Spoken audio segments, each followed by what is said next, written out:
my son know all the music I listen to. My son's 17. He about to be 18. He know Word all up. of it, but he's still in his own lane, listen to what he listen to. But it's so refreshing when I can back up like the songs I used to listen to with shit that y'all be doing right now. You know what I'm saying? Yeah, word up. Shout out to Tupac too, man, because he really, he made that song really touch people. Because Pac, at the time I met Tupac, man, Tupac the biggest rapper in the world. You feel me? Like, he didn't have to mess with me at all, but he saw something that, he saw something in me, and we saw something in me and the Outlaws, you feel me? Because he started messing with us both at the same time. He messing with them in the East Coast, he coming to the West Coast, he messing with me, you feel me, in the Bay. And he really put me under his wing, and, first time I met him, he mentioned Ghetto Theme. Like, man, I want to do something for that. And when you see the video, I had all my family and friends there, man. All I had to do was just be there, man. Tupac, was such a genius musically and behind the camera. He put together the crew. He wrote the treatment to the video. He did everything, man. And all I had to do was just be there, man. So shout out to Tupac, man. Thug in peace. Shout out, to his mother, Fannie, and she rests in peace. Me and her continue to be tight, all the way. Past death. Shout out to Seth Shakur. That's my sister. I see her all the time, and she rock with me. And my brother Ray Love. So it's definitely a family thing. Shout out to the Shakurs. Straight up. And with this new movie Freedom coming out, I saw the trailer to All Eyes on Me. We interviewed many of the people from Straight Outta Compton. You feel me? Yeah, I don't got no comment on that movie. You feel me? Like, I don't got no comment on that. You know what I mean? I was just gonna. The only comment I got about that contacted. movie is the shit.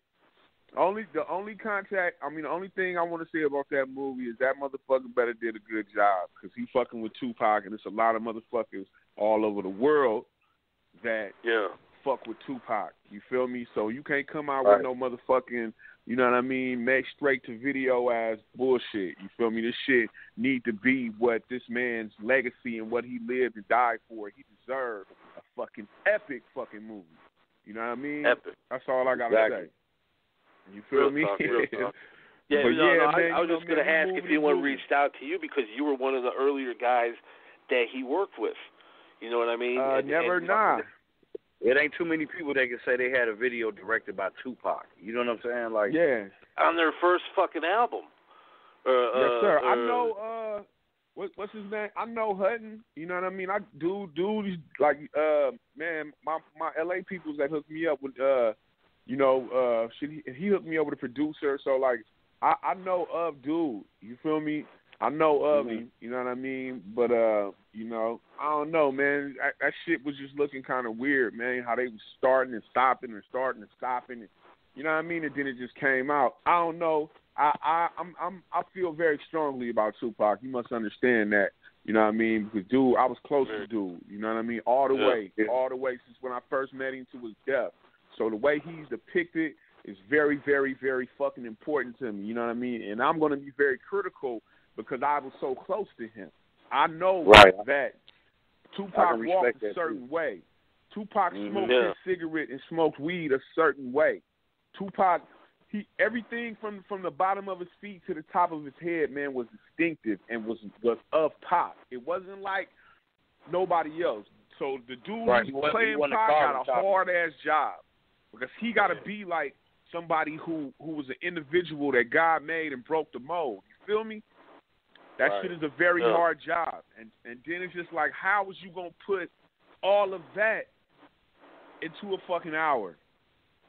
You know what I mean? The shit is crazy, man. I saw the clip. And the shit kind of got me nervous. You feel me? Right, because straight up. Like you like I was telling Prayers earlier, like I know a guy that I used to know years ago that used to look like Pac, and he used to win money in like Halloween costumes and shit. You know what I'm saying? Like they had costume parties. He'd always win because the nigga look like him. So like you can look like Pac, but can a motherfucker, like you said, he can't be duplicated for one. That's got to be a hard ass job to try to pull off, because he worldwide. That's like American Icon. You know what I'm saying? Like, man, we need like fucking that's like Will Smith playing fucking Muhammad Ali or some shit. You know what I'm saying? Right. Like, but you know, and Will did his thing. You know what I mean? And for real, but he just like, didn't look like him. I don't think he looked like him. Yeah, homie got a good job, man, and you know he definitely got a job. You know, straight up. But shout out to them, man. I hope the shit is everything. I hope the shit is dope. For real, because dude deserves a great movie. You know what I mean? Yeah. That's just it. He deserved like fucking man, because he was so complex and he represented you know, a time, man, that dog, we'll never see that shit again.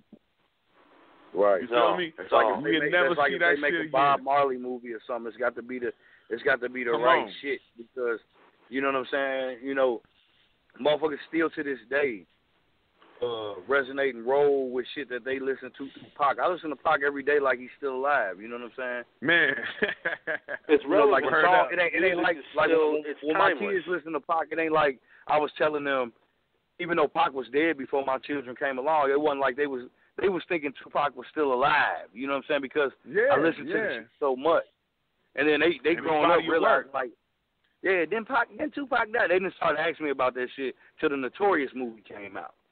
You know what I'm saying? Like I didn't even know it was that big of a scope. I always thought that they knew he was dead, but I never really talked about that because I listened to the same shit. Like me and Prayers always say, we've been stuck in like the 90s, the early 90s. I don't want to leave. Like around I don't want to. 2004, 2005. I'm not comfortable as far in as mainstream. That was my friend, man. That was my real dog, man. Y'all saw me on the VH1 stuff, man. Was my real friend, man. Yeah. He was a real dope writer.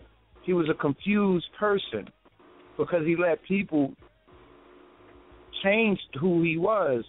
Because I knew him with Digital Underground back in the day. But, you know, the money can change. And I always say, don't ask for too much money because it can kill you or somebody that want it. So Pac was one of those guys that, you know, everybody have one in their family or that'll take off. You can be in the supermarket. We can be anywhere. If a girl or anybody in the family being mistreated, Pac will probably go over to, you know, he'll probably do a lot because that's where his heart was at. Now, what he got out of it is something that we all know is that you can't do stuff for people to gain friends. And I don't think he was from out here, and people was using him, and I saw it. There was nothing I could do. But he's a dope, talented rapper that I bet you if Pac was alive right now and he sat down and did one of those documentaries like that Mike Tyson did, you remember the last one? When everybody find out everything, I guarantee everybody will be mad. I guarantee he didn't tell on nobody. Yeah. So what happens if Pac was a nigga that told on everybody years later? You'll be like, what? Just like, but now we love Mike Tyson. I mean, we always love Mike Tyson, but we got closer to him on that documentary. Who was this? I said, CPO. And he said, what's up, CPO? And I said, I had a vision. And he said, what was that? And I said, do a song with Tupac. And he said, I'll do one with you if you do one with me. And so I said, you know, cool, you know, we have to do that one day. And that's all I expected to say. I didn't expect him to say, nigga, I'm up here now, which is what he said. And I'm like, you okay? You know, so, you know, Tupac says I'm up here now, it means bring your ass. So I'll go to the studio and really not expecting to do anything. And then he told Johnny J, rest in peace, pull up a track for me in CPO. And he pulled it up, and it's me there, Syke is there, he's there, Danny Boy, we all, you know, just chilling. And we just wrote this song real quick and put it together. And seriously speaking, I didn't think he would use the song. I thought he was just being really polite to have invited me to the session. And, you know, because we'd only met a couple of times before that, so it was really nice of him to invite me up there. It really took my mind off the day because I had just been laid off that day. And so he kind of took my mind off the whole, you know, despondent issue. And then when we were leaving the studio, my boys were like, do you realize you just did a song with Tupac? And I said, well, that's cool. I said, but you got to realize he's not going to use that song. he's going to do a whole lot of songs, and he's going to pick from those, and he's going to use those on his album. What I didn't know is that every song he was doing, he was using. And when the song came out, I said, well, that's nice, it's on there, but nobody's going to hear it. There's too many songs in there. You got songs with Dre, you got songs with Snoop. Nobody's going to hear that song. By interviewing people, like we said, Tupac, you gave him his first television interview. That has to be huge, man. It just passed 25-year anniversary of that interview. Can you reflect a little bit on that for us? Well, first of all, I knew he was brilliant. He was very young, but he was brilliant, and you could tell by his demeanor, by not only his answers, but just his thoughtfulness about life and his conviction about what he believed in. You know, it's like, and he said, you know, if you're going to stand for something, stand for something. You know what I mean? You got to believe in what you stand for and what you're talking about. And he absolutely did. It was, I don't really think there's been anyone else quite like him, honestly, in the world of hip-hop. As far as I'm concerned, he didn't really start it, but he certainly brought it in a kind of way that we haven't seen since then. And it came from, I have to say, it came from his mother, Afeni. I don't know if you're probably aware of the story, but, you know, she was in jail, in prison, when she was carrying him. And she was in prison because she was a part of the Black Panther movement. And she was in prison for 200 counts of conspiracy. She acted as her own attorney and beat the rap herself. So this was a brilliant woman, too. So clearly he got it honestly. And I was just always impressed by her and could understand why he was the way he was. He was born, you know, he was born into it, and he had people with great knowledge telling him the truth, like you said, not pulling any punches. And I believe that came out in his music. What was he like, you know what I'm saying, when you met him in person? You know, was he laid back? Was he amped up? How was he as the interview went on? And just well, he was, you know, he was nervous. It was the very first interview he ever really done, so he was kind of nervous. This was right after he had done the movie with, actually, the movie wasn't quite out yet. It was the one with Sam Jackson, Juice, with Omar Epps and Sam Jackson. And it was about to come out, I believe, at that time. And so he was, you know, there was a lot going on. He had a hit, and so everything was happening all at once. And so he was rather amped up, but he was always, how can I say, he was laid back in the sense that he always appeared to be calm, at least at that particular time in those days. So he was very focused. I think that's a better way to put it. He was very focused on what he wanted to do, what he had to do. Now, that all changed a little bit later on.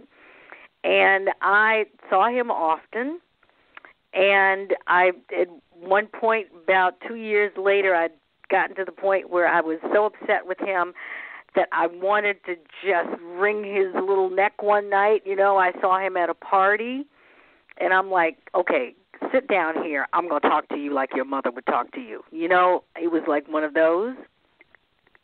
Because I told him, I said, you're starting to believe your press. Don't do that.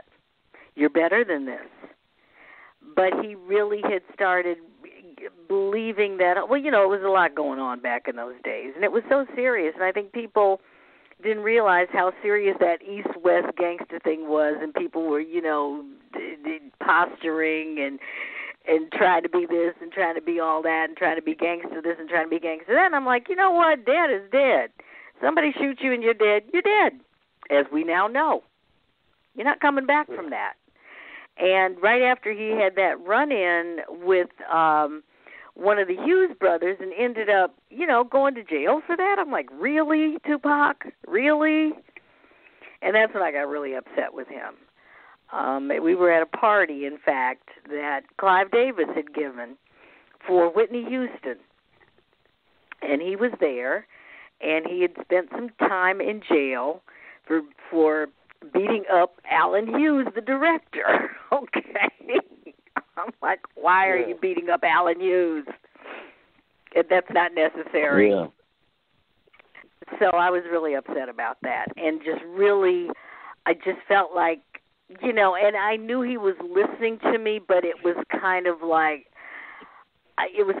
going in one ear and out the other, and I knew that, and that's when I started really getting worried about him and just not having a good feeling about it, and then 2 years later he was gone.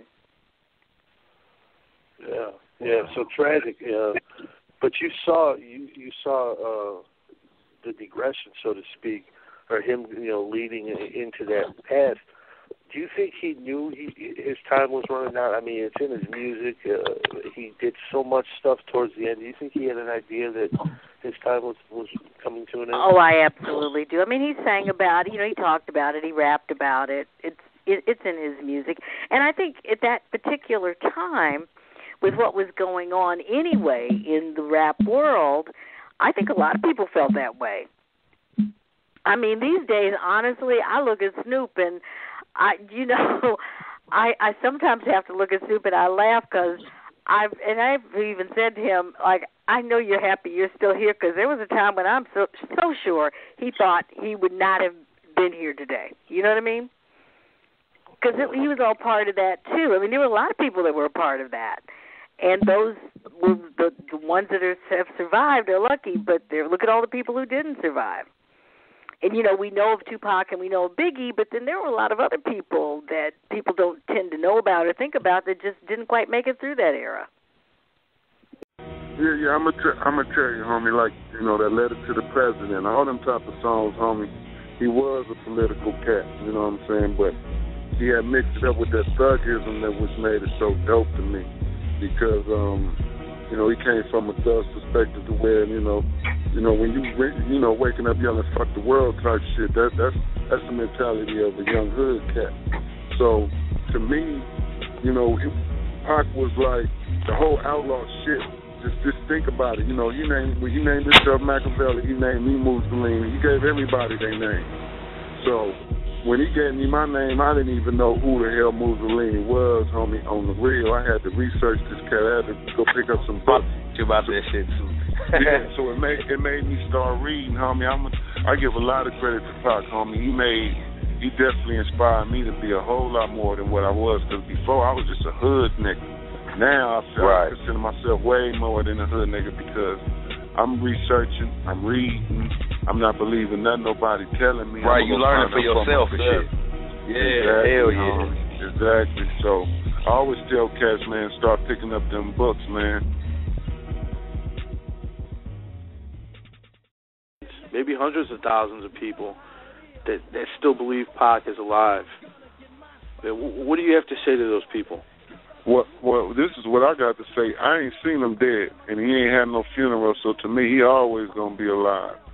That was all a part of his plan. You know what I'm saying? That was all a part of his plan. And it's crazy, I said to myself, because I didn't know who the hell Machiavelli was and all the rest of this shit after he had passed him.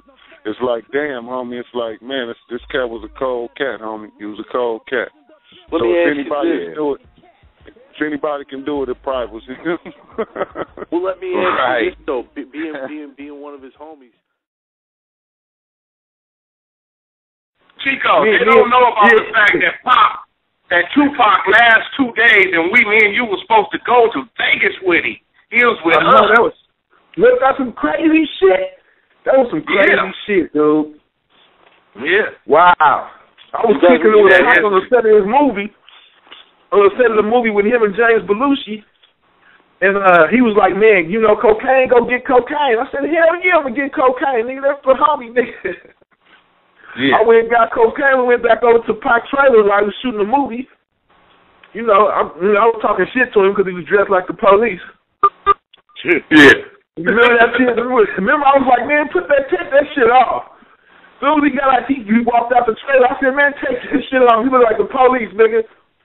Hell yeah, but Pop was the coolest nigga in the world, homie. I miss that nigga Chico for real. We went in there and chopped it up for hours, dude, and went and did that song, dude. That was the last time we seen him. Yeah, that was the song that we did in This to the World. The first song that we did was me and Chico. We wrote Fortunate Fame with Pop. Yeah. Exactly. Real spit.